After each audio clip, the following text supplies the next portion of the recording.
Hi guys, I'm so excited to announce our newest sponsor, Apero. Apero is a homegrown Dubai business that offers charcuterie boards, spreads, cups for everything, housewarmings, corporate events. I personally use them for all my girls' nights and every single time they are demolished. Huge crowd pleaser. You can get 10% off the first 3 orders on aperoboards.com. That is 10% off your first 3 orders at aperoboards.com. Enjoy! Recording. Perfect. Okay. And 3, 2, 1. Hey guys, welcome back to Tell Me Everything with Lanz, episode 46. Today's guest is Jouhayna AlMheiri. Did I say that right? She is a senior air traffic control officer, podcaster, and motivational speaker. She's also the youngest Emirati woman in the region to complete air traffic control program. Her story is inspiring to all women around the world. Today, we are going to discuss her journey to becoming an air traffic control officer and completing one of the hardest programs with the odds against her. Please welcome Jouhayna to the show. Welcome. Thank you. All right. For starters, could you tell our listeners kind of where are you from? I knew you grew up in Sharjah, but kind of where your background was, where you grew up, and then we'll take it from there.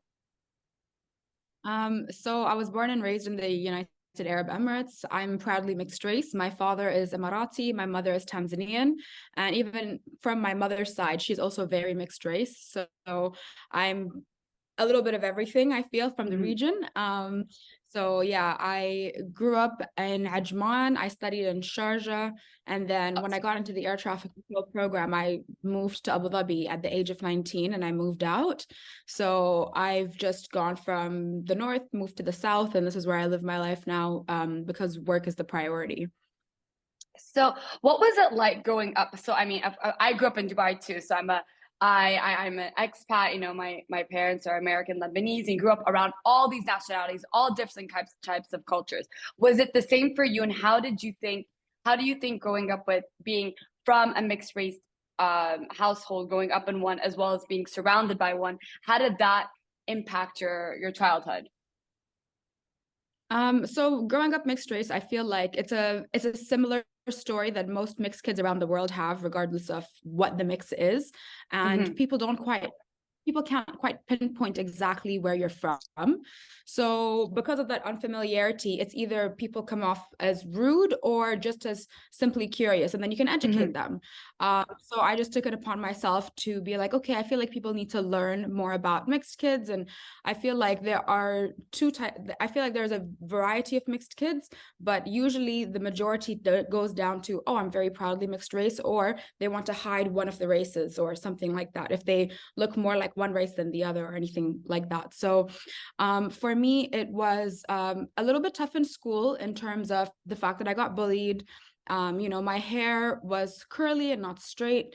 And then, there's some kids that are like, oh, you're too dark. There's some that are like, oh, you're too light. Like there was no winning. There was no I just felt like I was in the middle and I didn't know where exactly I fit, even though growing up, there were so many different nationalities around me, especially towards the end of my school career, like in high school. So high school was good, but growing up as a younger child, I did have to change schools 3 times until I got settled. Wow. And purely because of the social construct of the school and the bullying and everything like that. But then the shift happened when I had a shift in my mindset as well. So I think I was around I can't remember the age, but it was definitely the 8th grade because that's when the last school change happened. And I made the decision that I'm not going to be bullied anymore. Like, I don't care. My mom put me in a co-ed school because she wanted me, we have gender segregation after a certain grade here. So my mom wanted to make sure that I don't become uncomfortable around the opposite gender or anything like that. So she put me in a school. So that was already additional stress. I'm like, oh my God, I'm going to be around boys now. And I was like, no more bullying. I am done with that. So I think it was just about a shift in mindset, a shift in embracing myself and making a decision to stand up for myself. So it wasn't easy, but I took it into my own hands to make it better for myself. So I know that a lot, as someone who grew up here as well, and, my parents are from different places, this third culture kid, identity crisis, I have personally struggled with my entire life. do you think during your, because I'm like, I'm from somewhere, but then I don't live in that person. When I went to the States for university, I was like, for sure I'm American. Got there, I'm like, oh wait, never mind. I don't think I'm as embedded as I thought I was, even though I went to American school here. Do you think you had also maybe a similar experience in struggling with that? What is my identity? And kind of the bullying was like an added on since you were bullied for whatever reason it was. But do you think that identity crisis was part of that growing up, that those formative years of your childhood or teenage years before high school? To be honest, I've never been asked this question, so I have to think about it. And I don't think I had an issue with my identity because I had a very strong personality. So even as a child, one of the stories my mother and my grandmother tell me is I would walk up to people and I couldn't pronounce my name yet, Jouhayna, like even adults struggle with the pronunciation. So I would walk up to people, and when people ask me, oh, sweetheart, what's your name? And I was like, I think 4 or 5 years old, I'll be like, my name is Jouhayna baby. And I'd like pat my chest so proud. I love that. Imagine this like little girl with an afro, like, Jouhayna baby, like, of course, how do you not know me, So I love it. So I had that proud, strong stance of who I was. And, I was always unapologetically feminine as well growing up. Like I would wear princess dresses to school, and when I had to go to school, I'd pack that in my bag and then show up, change in the bathroom. I'm like, I have arrived. Probably part of the reason why I got bullied. But I had a very strong sense of self, and I think it stems because I was raised by my 3 mothers, I called them. So my grandmother, my auntie, and my mother, and these are very strong, resilient women within themselves. So I don't think I had that identity of like, am I Emirati, am I Tanzanian? For me, I was like, okay, well, I came out looking a little bit different compared to everybody else around me, and everyone told me I had a pretty face. So I was like, all right, I accept. Like, you're like, let's do it. I was like, thank you. Do you like what I did with my eyeliner today? I learned that on YouTube, that just launched recently. So like it was something I hadn't actually thought about or registered. And as an adult, I've done a lot of work with my life coach to understand my childhood and everything, but I don't think I would have said I had an identity crisis. I think it was just like, okay, well, this is me. And my biggest hurdle day to day was just going to school, making it through. And then eventually when I started to stand up for myself, it was just about dealing with that. It's 8th grade, like you're going through puberty. Now I'm suddenly around boys, like there's so much going on. And then the household I grew up in was a little bit turbulent as well. So there was too much happening outside of myself for me to think about myself. And I was the eldest child as well. So I had to take care of my 2 little sisters. Eventually my grandma, I had to nurse her back to health when she had a spine surgery. Like there was so much externally. I didn't have the time to look inwards. And whenever I would visit my auntie in the States, because that's where she lives now and she immigrated there, that's where I felt most at home because she lived in Atlanta. So I would go there and I was like, oh my God, everyone's so nice. I'm like, oh, auntie, your neighbors are so lovely. How long have you known them? And she's like, I've never spoken to them in my life. And I'm like, what? And I was just shocked. I was like, everyone's so nice here. So actually like the Southern charm.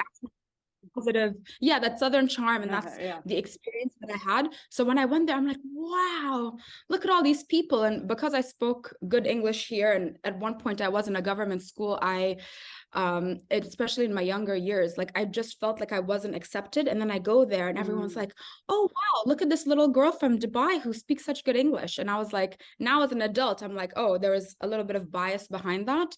But as a kid, I was like, wow, everyone really likes me here. So that's the thought that I had. And I just felt accepted when I did go to Atlanta.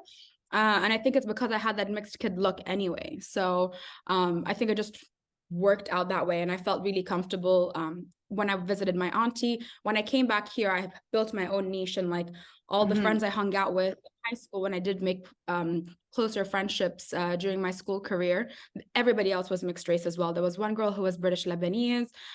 She's the only one I remember properly as the mixed kid that hung out with me, but we all, like the school I went to had like over 80 nationalities in one school. So then it got better.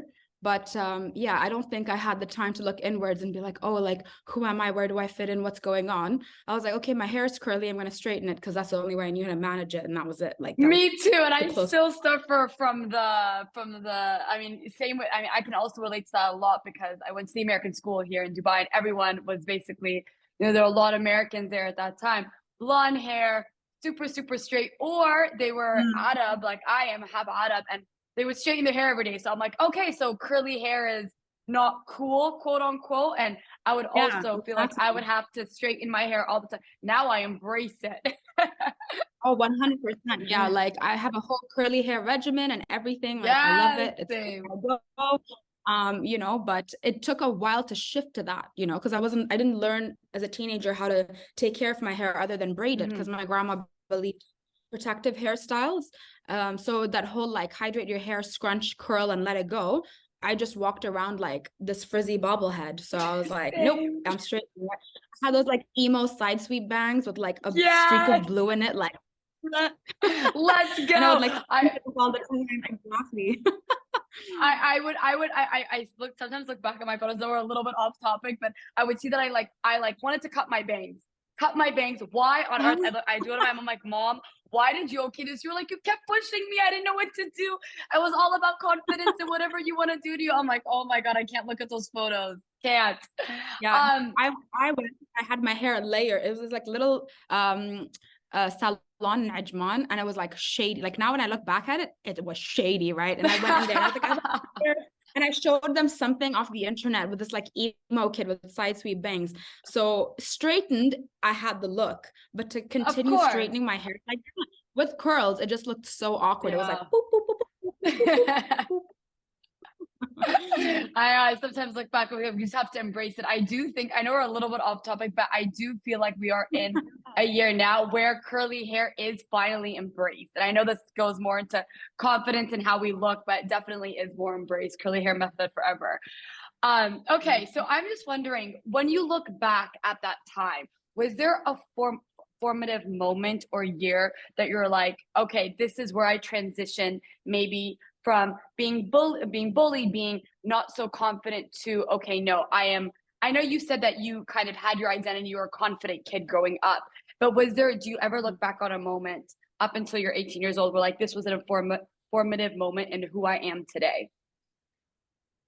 I think it was every time I had a sibling born. I have two younger sisters. So Okay. from the time I was a child, with what I was told, I was such a nurturer. So every time a new sister was born, I'm like, okay, so I take care of you. I used to go and take these like, you know, these water boxes. I would like cut off the top and I would just like drag them around the house. Like, okay, I take care of you. Like, don't go far away. Protect. So I always had that like nurturing instinct and I kicked it into gear. And then, you know, times at home weren't the best. So I had an extra protective instinct, you know, so that was there. And I was everyone's rock. So I was my grandma's rock, my mother's rock, my little sister's rock. So I never cried. I haven't actually cried until I was 26 years old. So that was another formative moment, and I'll get to that. And like, I never, nothing. I was like, oh, I could suck that tear back in if I could, like, no way. Wow. Because I have to be like everyone's rock. So, you know, that was really formative. And it set that solid foundation of I'm not allowed to waver. And then when I was 17, 18, like everyone's figuring out what they're going to do in life. And around me, everyone seemed like, oh, they got accepted to university. They know what they want to do as their next step. And I just sat there. I was like, I don't know what I want to do. My mother wanted me to take over the family business. She was a veterinarian and she had her own practice. And I had a knack for it. I was good with like the clients. I was good with the animals. Like I had that. And I was like, I don't want to study for 7 years and then deal with like, oh, sorry, Mom, but like all these animals and like dog shit half the time, you know. I was like, it's just so much. And also the responsibility, you know, like we had a with the clinic, we had a kennel and cattery, and we would make the owner sign a waiver and say, if anything happens to my pet, you're not going to sue us, or we have no responsibility. But it was a huge responsibility having like 50 cats, 50 dogs, full capacity at summer. It was a lot. And ironically, I ended up taking the most stressful job in the world that impacts a lot of lives. I was struggling with these 100 animals growing up. I'm like, no, Mom, it's too much responsibility. I don't want. So I did a lot of soul searching, and I'm grateful my mom gave me the space to figure out what I want. But around the same time, my mom was the sole breadwinner for such a long time, taking care of everybody, and that's a lot on one's shoulders. So towards the time I was 18, 19 now, I started to notice she was getting a little bit tired, like, that fatigue, that like something was not right with her day to day. So I was like, okay, I'm going to take over and make sure I provide for everybody, keep my sisters in school, pay for the house, everything. But how? So I applied to so many different programs. And when I got into air traffic control, it was the one that would pay me the most in the shortest amount of time if I succeed. And they would pay me a salary while I'm studying as well, because it's a training program. So you do training, on the job training, and then you get the job at the end. So it's not like a university education or anything. So when I found out the end salary, I'm like, I have to make it, because then I can take care of everyone comfortably. Everyone can achieve what they want to achieve.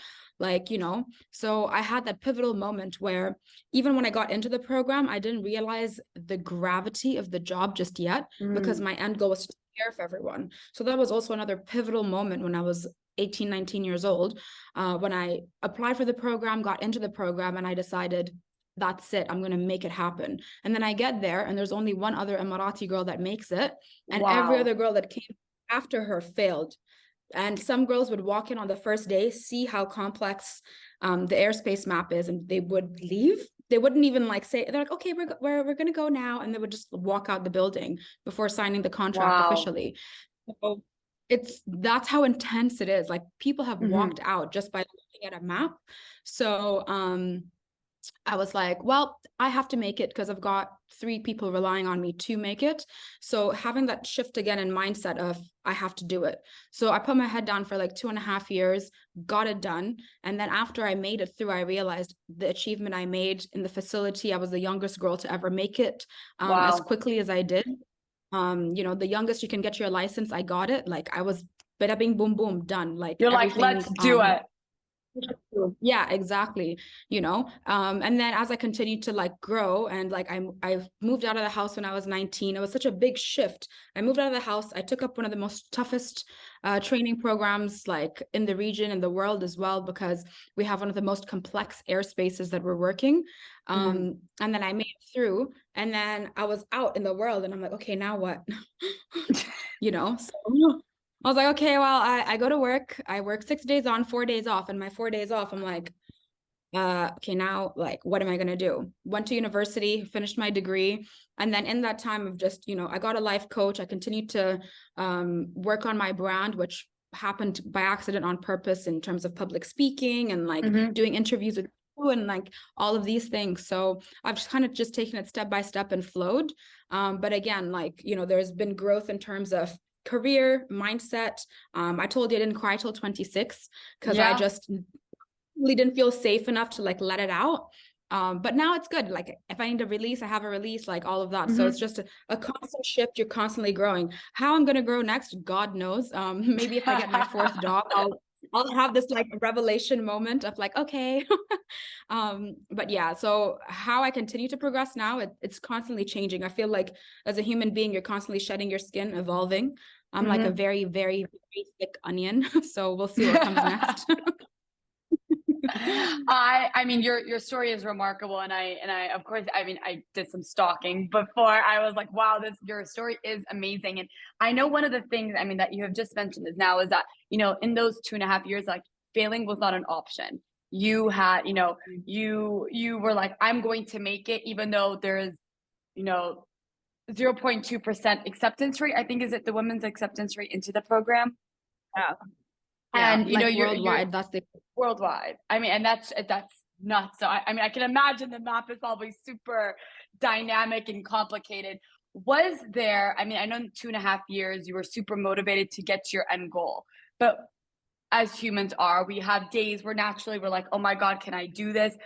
On those days where, it might have gotten too much or the studying was a lot, what would you tell yourself in terms of how to get through that day or get through that moment or get through that exam or whatever it is? How would you mentally kind of get yourself through those moments?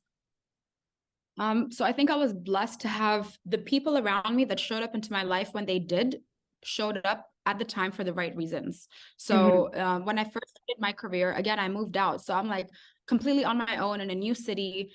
And I have to do the air traffic control program. And I'm very chatty, bubbly. Like I walk into a place, I'm like, hi, everyone. How are you? Are you okay? Yeah. Like since I was a child, I would ask people this question, are you okay? So I feel like because I was so social in that sense, when I came into work, everyone was like, oh, this girl, like, you know, everyone kind of knew me. And I shamelessly would ask for advice if I didn't understand something, or if I needed more clarity on anything, I would just go and ask. And if that answer is not satisfactory and I can't gain more information from that person, I will go to the next person and be like, can you please explain this to me? And until I fully understand and comprehend that, then only will I move on to the next thing that I'm studying, working on, or whatever it is. Because also with air traffic, the training program is 2.5 to 3 years long, because you're learning every single thing to be able to handle whatever comes your way for the rest of your career. So it's a huge foundation that you're building in such a short amount of time in reality. So I was just surrounded by people that were there to support me as well. I mean, you're going to get a mix of everyone, but I just chose to focus on the people for me. You know, so all my instructors, even within management in the company that I work in, they were super supportive, and they're like, Jouhayna, like you have what it takes, keep going. So I was lucky in that sense. And as my career progressed, I had different instructors based on the phase of training I was in. And then again, I had to relocate, and they sent us to the United Kingdom to train. So they put us in a town called Cheltenham, and we studied in this air traffic college there. And then again, it's a shift in where I live, the culture shock in terms of, I mean, I was in the States, and the fact that I could speak English, I was good. Like it was okay. But it was cold. It was so cold. Yeah, like girl. Yeah. To Atlanta in the summer, I'm like, what is this? It's freezing. Like I've never shivered like that in my life. And we got there in September. It wasn't even cold yet. Oh my gosh. So like, oh my gosh. Yeah. No. So I was like, and then when I get there, before that, we found out that we're going to be put with host families, so the Arab kids can work on English. So I was put with this really nice lady. Her name was Joy, and she was, I call her my British mother. Like she came and visited me earlier this year in Dubai. Like we have such a close connection. Yeah. Like I love her so much. And I stayed in her house, and she had this like beautiful home. It was a 40-minute walk to and from the college. So she showed me the walking path, and in the mornings, if it was raining, she'd like drive me in before she goes to work. So she was so stable in herself and so disciplined. Like she used to work in the Navy and everything before. Like she was hardcore. So she like took care of me, and her home was such a stable environment to be in. So, you know, I would have to deal with calls from my mom with the things she was going through at home, and me not being around as the rock.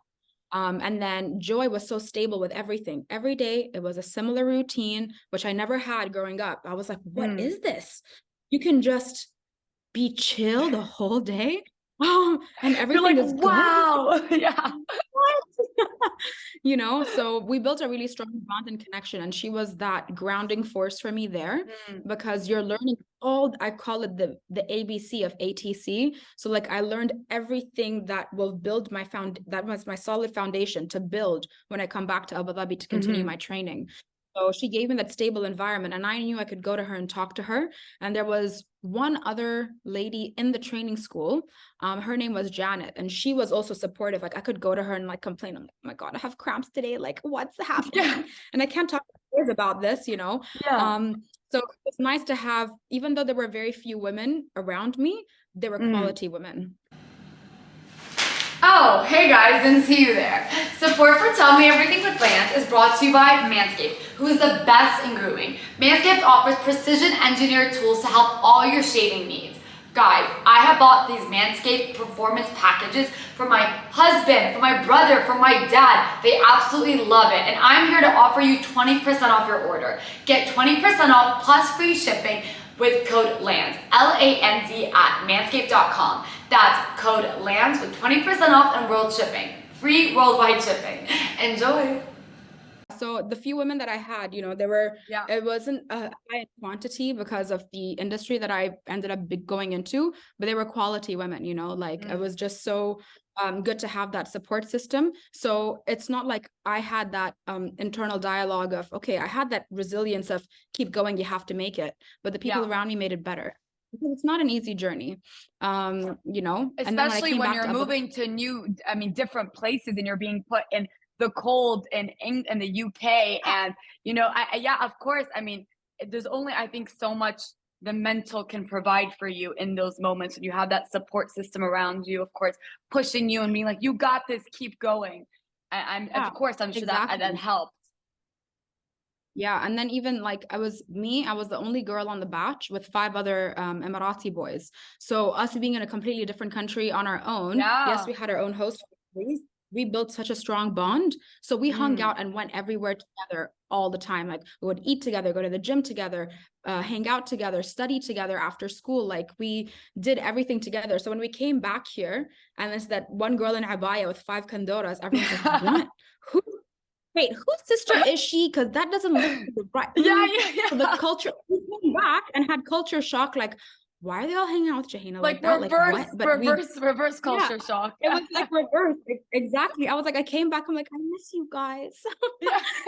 So like it just was, and we were so in the groove with that. And, they considered me as one of the boys. So they never looked at me like, oh, Jouhayna, this girl with us. It was just like, oh, she's got more of a mustache than we do anyway. So yes, there was a huge shift going there and then coming back. But still, even the boys, like the bond we built being away together, that still stayed with us. Like it's been 10 years since I joined, and there's one of the boys on my batch that's on my same crew, and we're still so tight. Like it's nice to have that. So no matter what, it's about who is around you. And honestly, I think it was obviously I was strong enough to do it, but the people around me that showed up when they did, it was just like, thank you. My grandma prays really well for me, so it worked. So I'm just grateful for that. So it wasn't all me. I did have people around me that pushed me and were like, you can do this, keep going, and just gave me that stability that I needed at a time when everything felt like chaos. It's really beautiful to hear. Of course, like we were saying, mind is one aspect of it, but having that support system around you, whether it's a friend, a family member, or like you who went to a host family, it definitely helps push you. Like, you got this, keep going. What was the day? I'm wondering, is it a letter like you completed the program, or is it like an email? Like when you've completed the program? So there's a lot of paperwork involved. Yeah, like I had an exam for like a whole shift. You have an examiner sit with you, and then they assess like how you've done, if you followed everything to the T. They have their own checklist, and then at the end, you get signed off that okay, you've passed. And I finished on the night of the 14th, morning of the 15th, because it was a night shift. And after that, I think I had a couple days off after that, just to give me that breathing space. Plus, the fatigue management. You're supposed to be off for a certain amount of time. And then I came in and I signed my license, and that was it. So how did that day feel for you? That you've been working towards for 2.5, 3 years. Like, can you describe that feeling that you had? Like when you're in it, I'm sure doing the test as the examiner is going, you're not thinking like, all right, I gotta pass this, no, just keep going. But like once you were like, oh, I passed. Oh, like describe to us how that felt for you. It felt really numb because again, I was emotionally constipated at 9 and 21 years old. So I was so numb, and I had this cat called Peta that I rescued. Okay, cute. That stands for pain in the ass, because this cat was so intelligent. She would open doors. She would follow me around. So I lived on the ground floor of a building. So I would keep the balcony door open and just let her roam free, come in and out whenever she wants. And she would wait for me in the garage, no matter what time I came home. Like, okay, mommy, I'll walk you in. She'll walk me to the community gym and everything. So when I came home that day, was sat in the garage like, oh, why are you so late? The sun is coming up. Mom, what time is it? Exactly. Yeah, oh, come on. And then I remember I saw her and I just didn't know what to do with myself. I didn't know if I want to eat. I didn't know if I want to take a nap. I was so pumped, but so tired because I've not stopped for so long. So I went to the there was this like there's a playground, basketball court, and swimming pool like just near the building, like on the other side. So I went and I sat on the swing and I swung on the swing and watched the sunrise, and then I went to bed and I ate McDonald's. Like that's it. Love like, that it was for just, you. Love that. That bro, McDonald's, like, especially the it was- McDonald's, or love that for you. I was like, I took the cat with me in the car. I'm like, let's go to McDonald's. Like, let's just go sort it, because nothing delivered to me. I live in the middle of nowhere. So I had to like take my cat with me, go to McDonald's, come back. And I was just like, I'm done. And then I went away. I decided to treat my mom and my sisters. I didn't make the money yet because I had to wait like a couple weeks for my salary. I was like, we're going out. And I, with whatever I had left in my bank account for my trainee salary, I'm like, we're going out. And I treated them to like a staycation. I'm like, we can order appetizers if you want, which we never really did growing up. We're like, no, we're here for the main meal. That's it. I was like, if you want soft drinks, you can have it, smoothies, whatever, because we didn't fully allow ourselves to always have that. And my mom was very conscious of like teaching us how to eat well growing up as well. I was like, we're eating whatever we want, whenever we want, however we want. Yeah. You want to go on a jet that's overpriced, do it, you know? So it was that moment as well. I didn't have the money for it, but I was like, I'm doing it anyway, because eventually I should get that money. So it was nice to be able to do that. But it came in phases as well. Like, you know, the swings. And then when I realized, oh, wow, I did it. I'm like, mommy, I'm taking you out. Like, mom and sisters, let's go.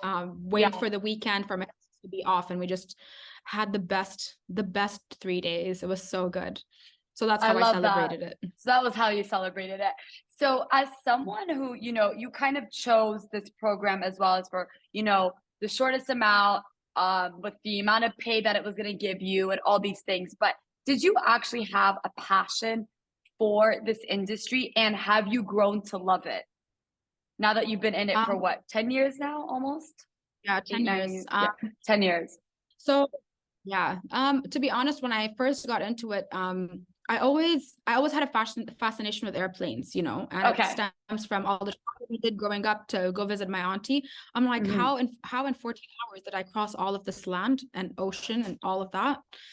So I always had a fascination with airplanes in general, but it wasn't like I was obsessed. Like, you know, I'm not going to pretend like I just sat there and like ogled at them all the time. Yeah. The most I was my auntie, we call her Masi.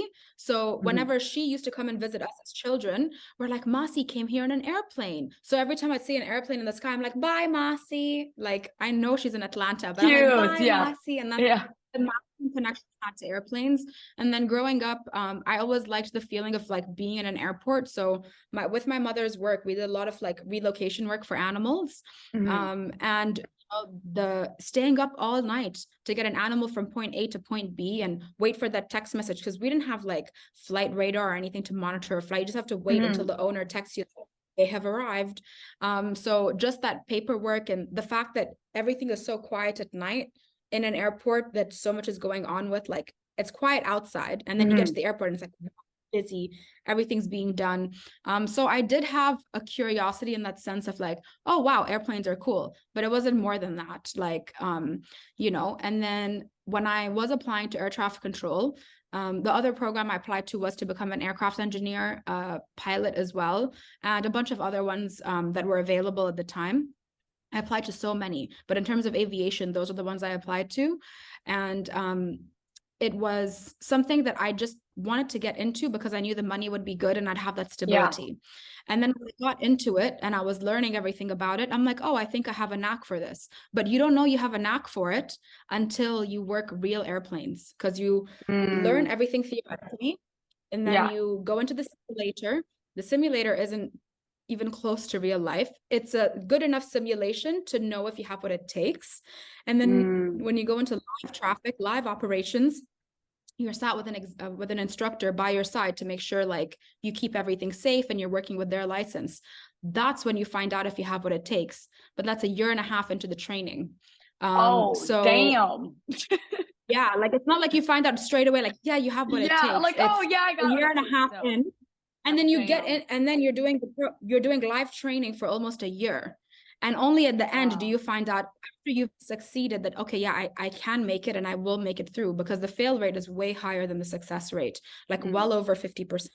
I don't know the exact number, so I won't throw a statistic out there, but it is really tough. And you don't know until you've reached live training if all the studying was worth it, because people struggle to have that shift from taking it from theory to actually doing it, you know, because everybody can read how to do something, but to execute it is a whole other.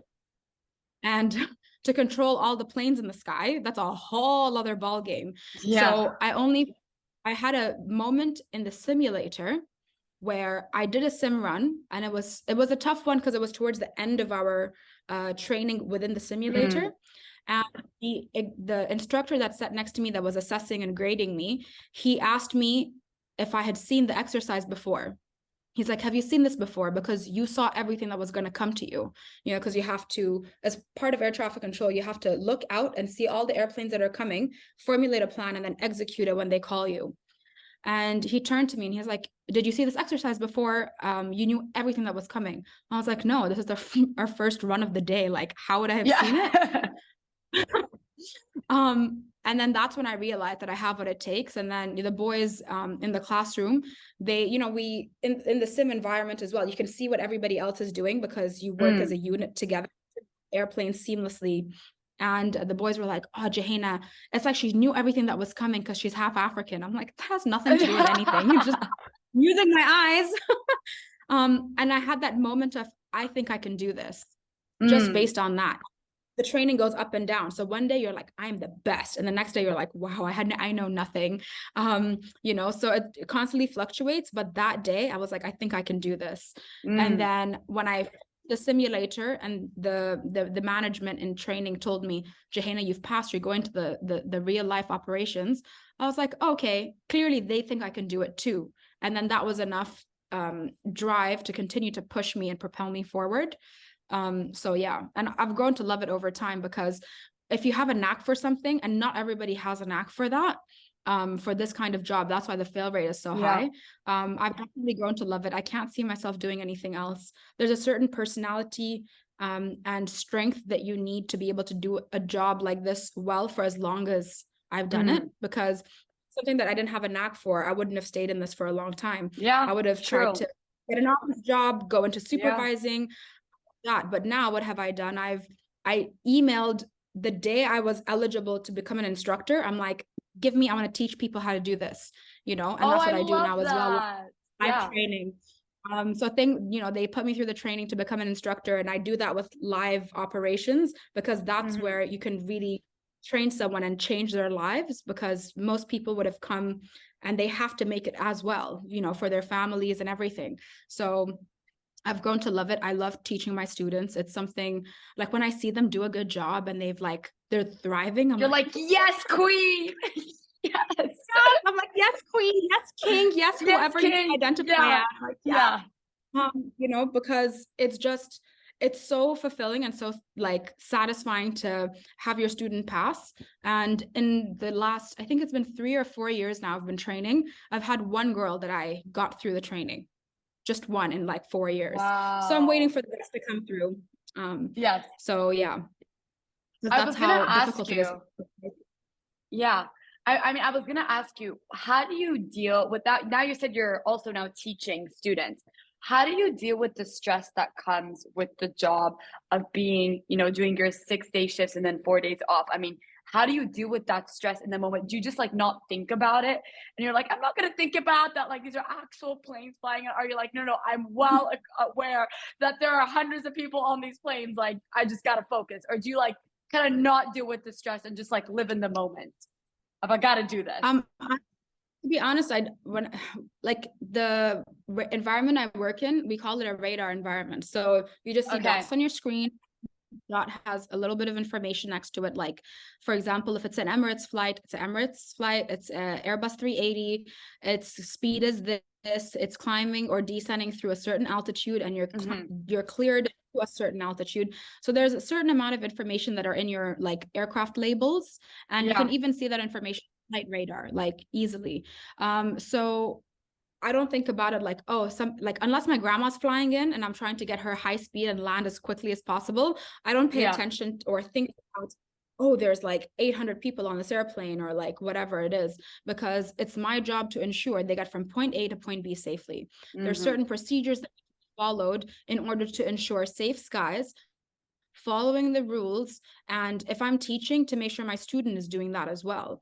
So there's again, it's not something I'm thinking about inward, because there's so much I have to give outward. Like, Yeah. I think it's the same as my childhood, you know, like I have to show up and get it done. And it's all about emotionally compartmentalizing as well, because there's so many different things outside of work that impact your thought process when you go into work, whether it's positive or not. And it's something that we learned about when I was studying in the UK. People that get divorced, obviously you have that shift in mindset and you show up to work stressed. But one of the things that stuck with me from the training I got in the UK is, even when you get back together with somebody, you can show up and still mess up at work, because it's a positive thing, but it's a change in your life. Yeah. So, you know, no matter what it is, and I'm mentioning that as an example, because whether you have a positive shift or a negative shift in your life, you need to show up and still do a great job. So I always tell my students, I don't want 100% from you. I want 200%, because on a day when you're not feeling yourself, you're still going to show up at 100%. Yeah. And I was so lucky to have the instructors I had with me when I was studying in my formative years, because I had one of the instructors, he pulled me aside. He's like, Jouhayna, I don't know what you're going through at home, but I can clearly tell something is off. He's like, you're an intelligent girl, but you can't let what's happening outside of work bring you down. And he was really respectful. He's like, I don't need to know what it is, but I'm going to tell you how to deal with it. And he's like, you need to imagine when you come in through the gate at work, this arc, you're going to physically wash away everything that is impacting you, whether it's positive or negative. And when you walk in, you're going to only care about moving airplanes, following the procedures, and chilling on your break. That's it. You don't care about anything else.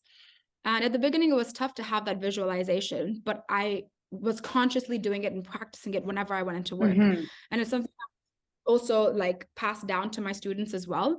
And we call it the shit box. So I would tell them, I'm like, go outside. I even tell them, I'm like, go outside on your break. Now fill up this box with all that shit that you think is impacting you.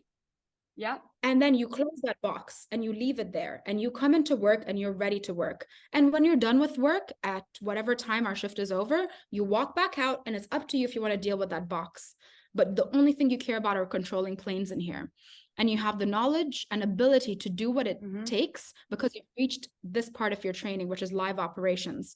So it's up to you to decide if you're going to allow whatever's happening outside of work to drag you down or fuel you to succeed. And just having that talk with them that I had when I was training and going through a tough time has helped people have that shift. So it's again all about mentality, compartmentalization. And what I've included in that visualization is I have a dance party in my car before I get to work. So I have like a full-on like jamming session to whatever song that makes me feel myself. What's consistently stayed since I was in training was Elastic Heart by Sia, because you need a thick skin and an elastic heart. Nice. And that's a good one to belt out in the car. That's a good one to belt out. 100%. So it's all about, there's so many different components, and you know, it's something that I learned in training, but I feel it's also important not to gatekeep that information so other people can succeed as well. I love the shit box that you leave it outside and then you don't. Yes, I love that. I'm gonna use that. My last question are, what are your hopes and yes, I'm going to 100%. What are your hopes and aspirations for the future? You know, now you said you're an instructor. I know you have a podcast as well. You do some motivational talks as well. What does the future look like for you? So of course I'm going to stay within air traffic. I love it. I love teaching my students because there's a lot of avenues to grow within the company that I work for. You know, there's space design, there's quality and safety. I can work towards going into management based on the degree I have. But I really love controlling airplanes, and I love teaching people how to control airplanes. So I'm going to stick to that for a while longer. And I've even expressed that to management, like I want to continue doing this, and, you know, give me the grading to become an examiner. So I can help people cross over the finish line that are deserving of that. You know, so in terms of like my day-to-day job, sticking to air traffic, keeping that. Outside of that, miscellaneous that I've kind of fallen into, you know, with podcasting and everything. With the podcast, I moved house and I renovated the whole thing because I'm super extra about that. So I've only just settled, and I've decided to be present in the moment and enjoy that. So this summer, like even when we were corresponding and trying to schedule this in, I know we've both had a lot going on outside, but thank you for rescheduling this with me. But if we can't do today, girl, I'm gonna see you in September. Yeah, I know you were, and I love how you were so upfront with it. You're like, girl, the summer is up, and I was like, love that. Okay, June 20th, let's just do it. Yay. Last one I'm to like, send done, you done, off in the summer. Yeah. Exactly, because I wanted to finish this off in May, and that's why I scheduled 3 interviews that day. I'm like, boom, boom, boom, I'm done. Done.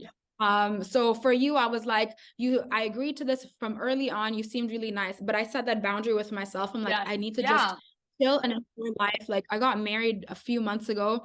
My partner and I had been together for that. Thank you. So it's just about enjoying each other and like, of course, being like, I have 3 dogs. I just want to like chill with my dogs. Like, honestly, this summer, I just want to chill with my dogs. I want to travel and just enjoy the home that I took so long to create and purchase and all of that. So I just need to chill. So that's the plan. But outside of that, after summer, I'm just going to see where it takes me. So the podcast, I love doing that. I like sharing my story because I feel like everyone likes to put a positive spin on everything. And I'm not a pessimistic person, but I am a realist. And I want people to understand, you know, like I talk about the different struggles that I went through, being mixed race, the issues I had with body image. And I just talk about that in my podcast. And I made sure it's just an auditory channel because I don't want to think about, you know, I put my face on for you today. Okay. I had to think a lot about how I want to, based on the background. Thank you so much. I really do appreciate it. I really do appreciate I want it. to But I know all my energy. It is. And I just want to channel all of my information into the information I'm putting out. So the podcast that is purely just audio, I'm going to keep that, which is Winging It with Jouhayna. And then I want to just focus on my health as well. Like in the pandemic, I gained a lot of weight, and I don't mind being a big girl, but I'm feeling uncomfortable now in my weight. And my husband is very positive. He's like, you're stunning. I'm like, I know I'm stunning, but I'm uncomfortable. And I want to be able to keep up walking all of the way without losing breath. I got it. So I understand.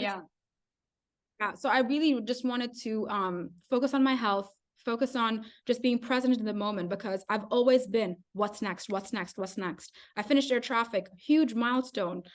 Okay, I'm going to study. And I was just constantly going on to the next thing. So I've decided to pause. So I'm giving myself 3 months of pause. I love this for you. I love this. And I want to get as bored as possible, because if I get really bored, I'm going to propel forward and just catapult into the next conference season and everything like that. And I've come up with a couple things that I'm planning in terms of what I'm going to do. And the impulse not to start executing is killing me, but I know I told myself I'm pausing. So after I click off with you, I'm taking off this face of makeup, I'm not touching makeup for 3 months. I built my dogs a doghouse because I'm allergic to them. So I'm gonna take my allergy spray. I'm gonna sit out there and just like, that's it. That's me for 3 months.